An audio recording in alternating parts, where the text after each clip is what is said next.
ಮುತ್ತಿನ ಹಾರ 51. ಅರೆ ಪ್ರಾರ್ಥನಾ, ನೀನೇ ಬಂದ್ಯಾ? ನಾನೇ ನಿಂಗೆ ಕಾಲ್ ಮಾಡಬೇಕು ಅಂದ್ಕೊಂಡಿದ್ದೆ ಎಂದಳು ಮನೆಗೆ ಬಂದ ಪ್ರಾರ್ಥನಾಳನ್ನು ನೋಡಿ ರಾಗಿಣಿ. ಪ್ರಾರ್ಥನಾ ಆಶ್ಚರ್ಯಚಕಿತಳಾಗಿ ಅವಳನ್ನೇ ನೋಡಿದಳು. ಸರಿ, ಬೇಗ ರೆಡಿಯಾಗು, ನಾವೆಲ್ಲ ಹೋಗಬೇಕು, ಈಗ ತುಂಬ ಟೈಮ್ ಇಲ್ಲ ಎಂದು ಗಡಿಬಿಡಿ ಮಾಡಿದಳು ರಾಗಿಣಿ. ರೆಡಿಯಾಗು, ಹೋಗೋಣ ಅಂದರೆ ಎಲ್ಲಿಗೆ ಹೋಗ್ತಾ ಇದ್ದೀವಿ? ಅದೆಲ್ಲ ನಾನು ಆಮೇಲೆ ಹೇಳ್ತೀನಿ, ನೀನು ಫಸ್ಟ್ ರೆಡಿಯಾಗು, ನಿಂಗೊಂದು ಸರ್ಪ್ರೈಸ್ ಕಾದಿದೆ. ಅರೆ, ಎಲ್ಲಿಗೆ ಹೋಗ್ತಾ ಇದ್ದೀವಿ ಅಂತ ಗೊತ್ತಿಲ್ಲ, ರೆಡಿಯಾಗು ಅಂದರೆ? ಈಗಷ್ಟೇ ಆಫೀಸಿಂದ ಬಂದಿದ್ದೀನಿ, ತುಂಬ ಸುಸ್ತಾಗಿದೆ, ಸಂಜೆ ಹೋಗೋಣ ರಾಗಿಣಿ ಎಂದು ರಾಗಿಣಿಯ ಮಾತನ್ನು ನಿರಾಕರಿಸುವ ರೀತಿಯಲ್ಲಿ ಹೇಳಿದಳು ಪ್ರಾರ್ಥನಾ. ಸಂಜೆ ಹೋದರೆ ಆಗಲ್ಲ ಪ್ರಾರ್ಥನಾ, ಈಗಲೇ ಹೋಗಬೇಕು. ಎಲ್ಲಿಗೆ, ಏನು, ಯಾಕೆ ಅಂತ ನಾನು ಆಮೇಲೆ ಹೇಳ್ತೀನಿ. ಒಂದ್ಸಲನೂ ನನ್ನ ಮಾತು ಕೇಳಲ್ವಾ? ನೀನು ನನ್ನ ಜೊತೆ ಬರಲ್ವಾ ಹಾಗಾದರೆ ಎಂದ ತಕ್ಷಣ, ಯಾಕೋ ನೀ ನಾನು ಬಿಡೋ ಥರ ಕಾಣಿಸ್ತಾ ಇಲ್ಲ. ಸರಿ, ಒಂದು 5 ನಿಮಿಷ ಇರು, ಬಂದೆ ಎಂದು ಒಮ್ಮೆ ಮುಖ ತೊಳೆದು ಫ್ರೆಶ್ ಆಗಿ, ಸರಿ ನಡಿ, ಅದೆಲ್ಲಿ ಕರ್ಕೊಂಡು ಹೋಗ್ತೀಯಾ, ಏನು ಸರ್ಪ್ರೈಸ್ ನೋಡೇ ಬಿಡೋಣ ಎಂದಳು ಪ್ರಾರ್ಥನಾ. ಗೆಳತಿಯರಿಬ್ಬರು ತಮ್ಮ ಪ್ಲಾನಿಂಗ್ ಅಡ್ಡವಾದ ಕಾಫಿ ಕೆಫೆಗೆ ಬಂದು ಕುಳಿತಿದ್ದರು. ರಾಗಿಣಿ, ಇಲ್ಲಿ ಕರ್ಕೊಂಡು ಬಂದಿದ್ಯಾ? ಸಂಜೆ ಬಂದರೂ ಆಗ್ತಿತ್ತಲ್ವ ಇಲ್ಲಿಗೆ? 1 ತಿಂಗಳಾಗಿತ್ತು ಸರಿಯಾಗಿ ಊಟ ನಿದ್ದೆ ಇಲ್ಲೇ. ಇವತ್ತು ಪ್ರಾಜೆಕ್ಟ್ ಮುಗೀತು ಅಂತ ಖುಷಿಯಲ್ಲಿ ರೆಸ್ಟ್ ಮಾಡೋಣ ಅಂತ ಬೇಗ ಮನೆಗೆ ಬಂದರೆ ನೀನು ಇಲ್ಲಿ ಕಾಫಿ ಕುಡಿಯೋಕೆ ನನ್ನ ಎಳ್ಕೊಂಡು ಬಂದಿದೀಯಾ? ಪ್ರಾರ್ಥನಾ ತಾನು ಅಂದುಕೊಂಡ ವಿಷಯವನ್ನು ಆದಷ್ಟು ಬೇಗ ಹೇಳಿಕೊಳ್ಳಬೇಕೆಂದುಕೊಂಡಿದ್ದಳು. ರಾಗಿಣಿ ಅಚಾನಕ್ಕಾಗಿ ಇಲ್ಲಿಗೆ ಕರೆದುಕೊಂಡು ಬಂದಿದ್ದರಿಂದ ಅವಳಿಗೆ ಅಸಮಾಧಾನವಾಗಿತ್ತು. ಸ್ವಲ್ಪ ತಾಳ್ಮೆ ಇರಲಿ ಪ್ರಾರ್ಥನಾ ಎಂದು ರಾಗಿಣಿ ಮಾತನಾಡುವಷ್ಟರಲ್ಲಿಯೇ, ಏನು ತಾಳ್ಮೆ ರಾಗಿಣಿ, ಏನೋ ಒಂದು ವಿಷಯ ಹೇಳಬೇಕಿತ್ತು ನಿಂಗೆ. ನಾನೊಂದು ನಿರ್ಧಾರ ಮಾಡಿದ್ದೀನಿ, ಅದನ್ನು ನಿಂಗೆ ಮೊದಲು ಹೇಳಬೇಕು ಅಂದ್ಕೊಂಡಿದ್ರೆ ಎಂದು ಹೇಳುತ್ತಿರುವಾಗಲೇ ತನ್ನ ಮುಂದಿರುವ ಕುರ್ಚಿಯನ್ನು ಎಳೆದು ಕುಳಿತುಕೊಂಡ ವ್ಯಕ್ತಿಯನ್ನು ನೋಡಿದಳು. ಮುಂದೆ ಅವಳಿಗೆ ಮಾತು ಹೊರಡಲಿಲ್ಲ. ಎದುರು ಕುಳಿತ ವ್ಯಕ್ತಿಯನ್ನು ಒಂದು ಕ್ಷಣ ಬಿಟ್ಟ ಕಂಗಳನ್ನು ಮುಚ್ಚದೆ ನೋಡಿದ್ದಳು. ಒಂದು ಕ್ಷಣ ಅತ್ತಿತ್ತ ನೋಡಿ ನಂತರ ಆ ವ್ಯಕ್ತಿಯನ್ನು ನೋಡಿ, ನೀವಿಲ್ಲಿ ಹೇಗೆ ಎಂದು ಉದ್ಗರಿಸುತ್ತಾ ರಾಗಿಣಿಯನ್ನು ನೋಡಿ, ರಾಗಿಣಿ, ಇದು ಕನ್ಸ ನಿಜಾನಾ ಎಂದು ಆಶ್ಚರ್ಯದಿಂದ ಕೇಳಿದಳು ಪ್ರಾರ್ಥನಾ. ನಿಜಾನೇ ಪ್ರಾರ್ಥನಾ, ಸರ್ಪ್ರೈಸ್ ಎಂದು ಭುಜ ಹಾರಿಸುತ್ತಾ ಹೇಳಿದಳು ರಾಗಿಣಿ. ಹೌದು, ಸಂದೀಪ್ ಹಿಂತಿರುಗಿ ಬಂದಿದ್ದ. ನಿಜವಾಗ್ಲೂ ನಂಗೆ ಆಶ್ಚರ್ಯ ಆಗ್ತಿದೆ. ಸಂದೀಪ್, ನೀವು ಇಲ್ಲಿಗೆ ಹೇಗೆ ಬಂದ್ರಿ ಎಂದು ನಗುತ್ತಾ ಕೇಳಿದಳು ಪ್ರಾರ್ಥನಾ. ಹೇಗೆ ಅಂದರೆ, ಫ್ಲೈಟ್ ಹತ್ಕೊಂಡು ಬೆಂಗಳೂರು ಬಂದೆ, ಅಲ್ಲಿಂದ ಕಾರಲ್ಲಿ ಬಂದೆ ಎಂದ ಸಂದೀಪ್. ತಮಾಷೆ ಮಾಡಬೇಡಿ ನೀವು, ನಾನು ಸೀರಿಯಸ್ ಆಗಿ ಕೇಳ್ತಿದ್ದೀನಿ ಎಂದು ಹುಸಿಕೋಪ ತೋರಿಸಿದಳು ಪ್ರಾರ್ಥನಾ. ಬರಲೇಬೇಕಲ್ವಾ, ಇನ್ನೊಂದು ಸ್ವಲ್ಪ ದಿನದಲ್ಲಿ ನನ್ನ ಮದುವೆ ಇದೆ, ಅಂಕಲ್ಗೆ ಬೇರೆ ಪ್ರಾರ್ಥನಾ ಮದುವೆ ಆಗೇ ಆಗುತ್ತೆ ಅಂತ ಪ್ರಾಮಿಸ್ ಮಾಡಿದ್ದೀನಿ ಎಂದು ನಗುತ್ತಾ ಪ್ರಾರ್ಥನಾಳ ಮುಖವನ್ನೇ ದಿಟ್ಟಿಸಿ ನೋಡಿದ. ಪ್ರಾರ್ಥನಾ ಏನೂ ಮಾತನಾಡಲಿಲ್ಲ, ಕೇವಲ ನಸುನಕ್ಕಳು. ಅಣ್ಣ, ನೀನು ಬೇಗ ಬಂದಿದ್ದು ಒಳ್ಳೇದಾಯ್ತು, ಇಲ್ಲ ಅಂದಿದ್ರೆ ಇವಳು ಬೈದು ಬೈದು ನನ್ನನ್ನು ಇಲ್ಲೇ ಚಟ್ನಿ ಮಾಡಿ ದೋಸೆಗೆ ಹಾಕೊಂಡು ತಿಂದ್ಬಿಡ್ತಿದ್ಲು ಎಂದು ಜೋರಾಗಿ ನಕ್ಕಳು. ನಗು ಸಾಂಕ್ರಾಮಿಕವಾಗಿತ್ತು. ಅದೆಲ್ಲ ಬಿಡಿ, ಹೇಗಿದ್ದೀರಾ ನೀವಿಬ್ರು? ಏನಾಗ್ತಿದೆ ಈಗ? ಪ್ರಾರ್ಥನಾ ಮೇಡಮ್ ಅಂತೂ 1 ತಿಂಗಳಿಂದ ಬ್ಯುಸಿ ಆಗಿಬಿಟ್ಟಿದ್ದಾರೆ, ದಿನಾಲೂ ಗುಡ್ ಮಾರ್ನಿಂಗ್ ಗುಡ್ ನೈಟ್ ಅಷ್ಟೇ ಹೇಳಿದ ಸಂದೀಪ್. ತುಂಬ ಬ್ಯುಸಿ ಇದ್ದೆ ಸಂದೀಪ್, ನಮ್ಮದೊಂದು ಪ್ರಾಜೆಕ್ಟ್ ಮುಗಿಸ್ಬೇಕಿತ್ತು, ನಿನ್ನೆಗದು ಮುಗೀತು. ನನ್ನ ವಿಷಯ ಹಾಗಿರಲಿ, ನೀವು ಹೇಗೆ ಇಲ್ಲಿಗೆ ಬಂದಿದ್ದು ಅಂತ ಹೇಳಿ. ಅದೇನೋ ಕರಿಯರ್ ಬಗ್ಗೆ ಯೋಚನೆ ಮಾಡಬೇಕು, ಇದೆಲ್ಲದರಿಂದ ಹೊರಬರಬೇಕು ಅಂತ ತತ್ವಜ್ಞಾನಿಗಳ ಥರ ಮಾತಾಡಿ ವಿದೇಶಕ್ಕೆ ಹೋಗಿದ್ರಿ. ಈಗ ನೋಡಿದರೆ 1 ತಿಂಗಳಿಗೆ ಸಂದೀಪ್ ಸರ್ ವಾಪಸ್ ಬಂದಿದ್ದಾರೆ ಎಂದು ರೇಗಿಸಿದಳು ಪ್ರಾರ್ಥನಾ. ಅದೊಂದು ಕಥೆ ಎಂದು ದೀರ್ಘವಾಗಿ ಉಸಿರು ಹೊರಹಾಕಿದ ಸಂದೀಪ್. ಇಲ್ಲಿಂದ ಏನೇನೋ ಪ್ಲ್ಯಾನ್ ಮಾಡ್ಕೊಂಡು ಅಲ್ಲಿ ಹೋಗಿದ್ದು ಹೌದು, ಹೋದ್ಮೇಲೆ ಗೊತ್ತಾಯಿತು ನನ್ನ ಕೆಲಸದ ಕಾಂಟ್ರಾಕ್ಟ್ 15 ದಿನದಲ್ಲಿ ಮುಗಿಯುತ್ತೆ ಅಂತ. ಆಮೇಲೆ ಮುಂದೆ ಅಲ್ಲೇ ಕೆಲಸ ಮಾಡಬೇಕು ಅಂದರೆ 3 ವರ್ಷದ ಬಾಂಡ್ಗೆ ಸೈನ್ ಹಾಕಬೇಕು ಅಂತ ಹೇಳಿದರು. ಅದ್ಯಾಕೋ ಸರಿ ಅನಿಸಿಲ್ಲ. ಮತ್ತು ನಂಗೆ ಇಲ್ಲೇ ಕೆಲಸ ಮಾಡಬೇಕಂತ ಆಸೆ ಇತ್ತಲ್ವಾ. 1 ವರ್ಷ ಆಗಿದ್ರೆ ಏನೋ ಯೋಚನೆ ಮಾಡ್ತಿದ್ದೆ, 3 ವರ್ಷ ಅಂದರೆ ತುಂಬ ದೂರ ಅನಿಸ್ತು, ಅದಕ್ಕೆ ಕೆಲಸ ಬಿಟ್ಟು ಬಂದುಬಿಟ್ಟೆ ಎಂದು ತನ್ನ ಕಥೆಯನ್ನು ವಿವರವಾಗಿ ಹೇಳಿದ ಸಂದೀಪ್. ಮತ್ತೆ ಕೆಲಸ ಈಗೇನು ಮಾಡ್ತೀಯ ಅಣ್ಣ? ಬೇರೆ ಕೆಲಸ ಸಿಕ್ಕಿದೆ ಚಿನ್ಕೊಳ್ಳಿ, ಆದರೆ ಬೆಂಗಳೂರಲ್ಲಿ ಮುಂದಿನ ತಿಂಗಳ ಜಾಯ್ನ್ ಆಗಬೇಕು, ಯೋಚನೆ ಮಾಡ್ತಾ ಇದ್ದೀನಿ. ಇನ್ನೂ ಟೈಮ್ ಇದೆ, ಯಾವುದಾದ್ರೂ ವರ್ಕ್ ಫ್ರಮ್ ಹೋಮ್ ಸಿಕ್ಕಿದ್ರೆ ಒಳ್ಳೇದಿತ್ತು, ನೋಡೋಣ ಏನಾಗುತ್ತೆ ಅಂತ. ಒಳ್ಳೇದಾಯಿತು ಬಿಡಿ, ನಮ್ಮ ದೇಶದಲ್ಲಿ ಎಷ್ಟೊಂದು ಕೆಲಸಗಳಿವೆ, ಸುಮ್ಮನೆ ಕಷ್ಟಪಟ್ಟು ನಮ್ಮವ್ರನ್ನೆಲ್ಲ ಬಿಟ್ಟು ವಿದೇಶಕ್ಕೆ ಯಾಕೆ ಹೋಗಬೇಕು ಪ್ರಾರ್ಥನಾ ಹೇಳಿದಳು. ಸರಿ, ಈಗ ಹೇಳು, ನಿನ್ನ ಮುತ್ತಿನ ಹಾರದ ಕತೆ ಎಲ್ಲಿ ತನಕ ಬಂತು ನಗುತ್ತಾ ಕೇಳಿದ ಸಂದೀಪ್. ಹ್ಞೂ ಪ್ರಾರ್ಥನಾ, ಹೇಳು ಇವಾಗ. ಅಣ್ಣ, ನನಗೂ ಸರಿಯಾಗಿ ಗೊತ್ತಿಲ್ಲ ಇವ್ರ ಸ್ಟೋರಿ ಎಲ್ಲಿ ತನಕ ಬಂದಿದೆ ಅಂತ. 15-20 ದಿನದಿಂದ ಇವಳು ಆಫೀಸ್ ಕ್ವಾರ್ಟರ್ಸಲ್ಲೇ ಇದ್ದಾಳೆ ಎಂದಳು ರಾಗಿಣಿ. ಕಥೆ ಎಲ್ಲಿದೆಯೋ ಅಲ್ಲೇ ಇದೆ, ನಂಗೆ ಅವ್ರ ಹತ್ರ ಮಾತಾಡೋಕ್ಕಾಗಿಲ್ಲ ಸಂದೀಪ್, ಅವ್ರು ಯಾವುದಕ್ಕೂ ಅವಕಾಶನೇ ಕೊಟ್ಟಿಲ್ಲ.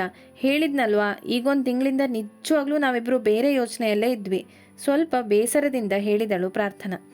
ಬೇಜಾರು ಮಾಡ್ಕೋಬೇಡ ಪ್ರಾರ್ಥನಾ, ಆದರೆ ಮದುವೆಗೆ ಸ್ವಲ್ಪ ದಿನ ಅಷ್ಟೇ ಇರೋದು, ಏನಾದರೂ ಒಂದು ನಿರ್ಧಾರ ಮಾಡಲೇಬೇಕು ಗಂಭೀರವಾಗಿ ಹೇಳಿದ ಸಂದೀಪ್. ಹೌದು ಸಂದೀಪ್, ನನಗೂ ಸಾಕಾಗಿದೆ. ಎಷ್ಟು ದಿನ ಅಂತ ಹೀಗೆ ಅವರೇ ಬಂದು ಎಲ್ಲ ವಿಷಯ ಹೇಳಲಿ ಅಂತ ಕಾಯೋದು? ಈ ಹಗ್ಗ ಜಗ್ಗಾಟ ಸಾಕು. ಅದಕ್ಕೆ ನಾನೊಂದು ನಿರ್ಧಾರಕ್ಕೆ ಬಂದಿದ್ದೀನಿ. ಏನು ನಿರ್ಧಾರ ಮಾಡಿದೀಯಾ ಪ್ರಾರ್ಥನಾ? ಪ್ರಸಾದ್ ಬಿಟ್ಟು ಹೋಗೋ ನಿರ್ಧಾರ ಅಲ್ಲ ತಾನೇ? ಹೆದರಿಕೆಯಿಂದ ಕೇಳಿದ್ದಳು ರಾಗಿಣಿ. ಇಲ್ಲ ರಾಗಿಣಿ, ನಾಳೆ ಪ್ರಾಜೆಕ್ಟ್ ಸಕ್ಸಸ್ ಪಾರ್ಟಿ ಇದೆ. ಪ್ರಸಾದ್ ಆಫೀಸಲ್ಲಿ ಎಲ್ಲರನ್ನೂ ಇನ್ವೈಟ್ ಮಾಡಿದ್ದಾರೆ. ನಾಳೆ ರಾತ್ರಿನೇ ನಾನು ಪ್ರಸಾದ್ ಹತ್ರ ನೇರವಾಗಿ ಮಾತಾಡ್ತೀನಿ. ಇನ್ನೆಲ್ಲ ಇತ್ಯರ್ಥ ಆಗಲೇಬೇಕು. ಸಂದೀಪ್ ಮತ್ತು ರಾಗಿಣಿ ಮೌನವಾಗಿದ್ದರು. ಒಂದು ವೇಳೆ ಎಂದು ಮಾತನ್ನು ಶುರು ಮಾಡಿದ ರಾಗಿಣಿ ಅಲ್ಲಿಗೆ ನಿಲ್ಲಿಸಿದ್ದಳು. ಏನೂ ಆಗಲ್ಲ ರಾಗಿಣಿ, ಪ್ರಸಾದ್ ನನ್ನನ್ನು ಇನ್ನೂ ಇಷ್ಟಪಡ್ತಿದ್ದಾರೆ ಎಂಬುದನ್ನು ಬಾಯ್ಬಿಟ್ಟು ಹೇಳಿ, ಅವ್ರು ಯಾವುದೋ ನೋವಲ್ಲಿದ್ದಾರೆ. ಅದು ನನ್ನಿಂದನೋ ಅಥವಾ ಬೇರೆ ಏನಾದರೂ ಆಗಿದೆಯೋ ಗೊತ್ತಿಲ್ಲ. ಅದನ್ನು ನಾನು ತಿಳ್ಕೊಳ್ತೀನಿ ಎಂದು ತನ್ನಲ್ಲೇ ಹೇಳಿಕೊಂಡಳು. ಎಲ್ಲ ಸರಿಯಾಗತ್ತೆ ಪ್ರಾರ್ಥನಾ, ಯು ಡೋಂಟ್ ವರಿ, ಧೈರ್ಯ ತುಂಬಿದ ಸಂದೀಪ್. ನೀವಿಬ್ಬರು ಕೂಡ ಪಾರ್ಟಿಗೆ ಬರಬೇಕು ಎಂದು ಪ್ರಾರ್ಥನಾ ಹೇಳಿದ ತಕ್ಷಣ, ನಾವಿಬ್ಬರು ಹೇಗೆ ಬರೋಕ್ಕಾಗತ್ತೆ? ನಮಗೇನು ಇನ್ವೈಟ್ ಮಾಡಿಲ್ಲ ಅಲ್ವಾ, ಅದು ಕೂಡ ಆಫೀಸ್ ಪಾರ್ಟಿ ಕೇಳಿದಳು ರಾಗಿಣಿ. ರಾಗಿಣಿ ಫ್ಯಾಮಿಲಿನೂ ಕರ್ಕೊಂಡು ಬನ್ನಿ ಅಂತ ಹೇಳಿದ್ದಾರೆ. ನೀ ನನ್ನ ಫ್ಯಾಮಿಲಿನೇ, ಸಂದೀಪ್ ನಿನ್ನ ಅಣ್ಣ ಅಷ್ಟೇ. ಅಷ್ಟಕ್ಕೂ ನೀನು ಬಂದರೆ ಪ್ರಸಾದ್ ಖುಷಿ ಪಡ್ತಾರೆ. ಹಾಗೆ ನನಗೂ ಕಂಪ್ನಿಗೆ ನೀವಿರ್ತೀರ. ನಾನು ಬರಲ್ಲ ಪ್ರಾರ್ಥನಾ, ರಾಗಿಣಿನ ಕರ್ಕೊಂಡು ಹೋಗು. ನಂಗಲ್ಲಿ ಯಾರೂ ಪರಿಚಯ ಇಲ್ಲ, ಸರಿ ಅನ್ಸಲ್ಲ, ಒತ್ತಾಯ ಮಾಡಬೇಡ ಪ್ಲೀಸ್ ಎಂದ ಸಂದೀಪ್. ಅವನಿಗೆ ಬರಲು ಮುಜುಗರವೆನಿಸಬಹುದು ಎಂಬುದನ್ನು ಅರ್ಥ ಮಾಡಿಕೊಂಡ ಪ್ರಾರ್ಥನಾ ಸರಿ ಎಂದು ತಲೆದೂಗಿದಳು. ಆದರೆ ಪಾರ್ಟಿಗೆ ಸಂದೀಪ್ ತನ್ನ ಪರಿವಾರದ ಜೊತೆ ಅಲ್ಲಿಗೆ ಹೋಗಬೇಕೆಂಬುದು ವಿಧಿಲಿಖಿತವಾಗಿತ್ತು. ಸಂಜೆ ಆಫೀಸಿನಿಂದ ಮನೆಗೆ ಹಸನ್ಮುಖಿಯಾಗಿ ಬಂದಿದ್ದ ಪ್ರಸಾದನ್ನು ನೋಡಿ ಸವಿತಾ ಪ್ರಸಾದ್ ಪ್ರಾರ್ಥನಾ ಒಂದಾಗಿದ್ದಾರೆ ಎಂದು ಭಾವಿಸಿದರು. ಪ್ರಸಾದ್ ಬಂದ್ಯಾ? ಏನೋ ಖುಷಿಯಲ್ಲಿರೋ ಥರ ಇದೆ ಕೇಳಿದರು ಸವಿತಾ. ಪ್ರಸಾದ್ ನಸುನಗುತ್ತಾ ಸವಿತಾ ಬಳಿ ಬಂದು, ಹೌದಮ್ಮ, ಇವತ್ತು ನಾನು ಖುಷಿಯಿಂದನೇ ಇದ್ದೀನಿ. ಖುಷಿ ಅನ್ನೋಕ್ಕಿಂತ ಸಮಾಧಾನದಿಂದ ಇದ್ದೀನಿ ಎಂದ. ಪ್ರಾರ್ಥನಾ ಹತ್ರ ಮಾತಾಡ್ದ್ಯಾ? ನೇರವಾಗಿ ಕೇಳಿಯೇ ಬಿಟ್ಟರು ಸವಿತಾ. ಪ್ರಸಾದ್ ಮುಖ ಕಪ್ಪಿಟ್ಟಿತ್ತು.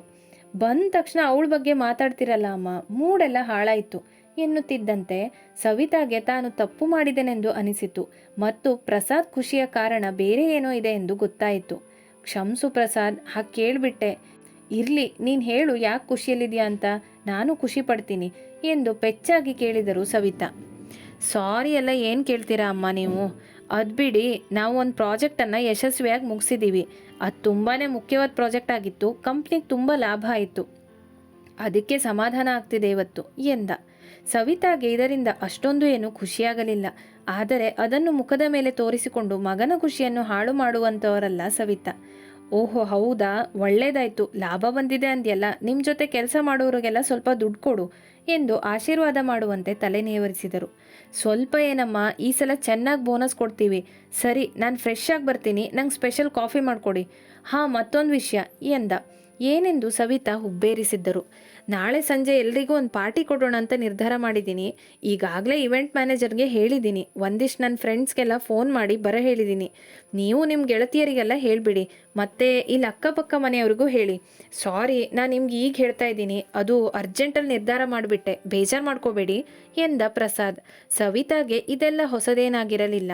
ಬಿಸ್ನೆಸ್ ಮಾಡುವವರು ಎಂದರೆ ಇಂಥ ಕೊನೆಗಳಿಗೆಯ ಪಾರ್ಟಿ ಇವೆಂಟ್ಸ್ ಎಲ್ಲ ಸರ್ವೇ ಸಾಮಾನ್ಯವಾಗಿರುತ್ತದೆ. ಅಯ್ಯೋ, ಅದರಲ್ಲೇನು ಬೇಜಾರು ಪ್ರಸಾದ್, ಪಾರ್ಟಿ ತಾನೇ. ನಾಳೆ ಬೆಳಗ್ಗೆ ನಾನು ಎಲ್ರಿಗೂ ಕಾಲ್ ಮಾಡ್ತೀನಿ. ಅಕ್ಕಪಕ್ಕದವರೆಲ್ಲ ವಾಕಿಂಗಿಗೆ ಬರ್ತಾರೆ, ಅವಾಗಲೇ ಹೇಳಿಬಿಡ್ತೀನಿ ಅಷ್ಟೆ. ಸರಿ, ನೀನು ಹೋಗಿ ಫ್ರೆಶ್ ಆಗು ಎಂದರು. ಪ್ರಸಾದ್ ರೂಮಿನಡೆಗೆ ತೆರಳಿದ ಕೂಡಲೇ ಇತ್ತ ಸೋಮು ಸವಿತಾ ಹತ್ತಿರ ಮಾತನಾಡಲು ಬಂದಿದ್ದ. ಸವಿತಾ, ನಾನು ಮೊನ್ನೆ ಒಂದು ವಿಷಯ ಹೇಳಿದ್ನಲ್ಲ, ಅದ್ರ ಬಗ್ಗೆ ಏನು ವಿಚಾರ ಮಾಡಿದ್ರಿ ನೀನು ಪ್ರಸಾದ್? ತುಂಬ ಲೇಟ್ ಮಾಡೋಕ್ಕಾಗಲ್ಲ ಎಂದ. ಸವಿತಾಗೆ ಅವನು ಯಾವುದರ ಬಗೆಗೆ ಮಾತನಾಡುತ್ತಿದ್ದ ಎಂಬುದು ಗೊತ್ತಾಗಿತ್ತು. ಆದರೂ ಬೇಕೆಂದೇ ಕೇಳಿದರು. ಯಾವುದ್ರ ಬಗ್ಗೆ ಅಣ್ಣ? ಅದೇ ಸವಿತಾ, ಪ್ರಸಾದ್ ಮತ್ತು ಸುಷ್ಮಾ ಮದುವೆ ಬಗ್ಗೆ.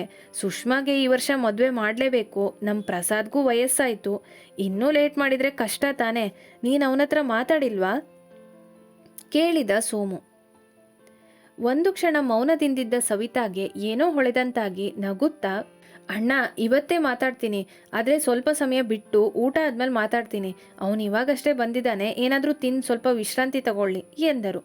ಸರಿ ಸವಿತಾ, ಹಾಗೆ ನಾಳೆ ಅದೇನೋ ಪಾರ್ಟಿ ಅಂದ್ರಲ್ಲ, ಇವತ್ತು ಪ್ರಸಾದ್ ಏನಾದರೂ ಒಪ್ಪಿದ್ರೆ ನಾಳೆ ಅಲ್ಲೇ ನಾವು ಎಲ್ರಿಗೂ ಹೇಳಿಬಿಡ್ಬೋದಲ್ಲ, ಆಮೇಲೆ ನಿಶ್ಚಿತಾರ್ಥ ಫಿಕ್ಸ್ ಮಾಡ್ಬೋದು ಎಂದ ಸೋಮು. ಸವಿತಾ ಏನನ್ನೋ ಯೋಚಿಸುತ್ತಾ ಇದ್ದರು ಮತ್ತು ಸಂತೋಷದಿಂದಲೂ ಇದ್ದರು. ಸೋಮುವಿನ ಮಾತು ಕೇಳಿ, ಹಾಂ ಅಣ್ಣ, ಹಾಗೆ ಮಾಡ್ಬೋದು, ಇದೊಂದು ಒಳ್ಳೆ ಐಡಿಯಾನೇ ಎಂದರು. ಸವಿತಾ ಹರ್ಷದಿಂದ ಮಾತನಾಡಿದ್ದು ನೋಡಿ ಸೋಮುಗೆ ತುಂಬ ಖುಷಿಯಾಗಿತ್ತು. ಭಾರತಿಗೆ ವಿಷಯ ಹೇಳಲು ಓಡಿ ಹೋಗಿದ್ದ. ಸವಿತಾ ಅವರು ಏನು ಥಿಂಕ್ ಮಾಡಿರ್ಬೋದು? ನಿಮ್ಗೇನನ್ಸುತ್ತೆ? ಹೇಗನ್ನಿಸ್ತು ಈ ಸಂಚಿಕೆ? ಕಮೆಂಟ್ ಮಾಡೋದನ್ನು ಮರಿಬೇಡಿ. Thank you.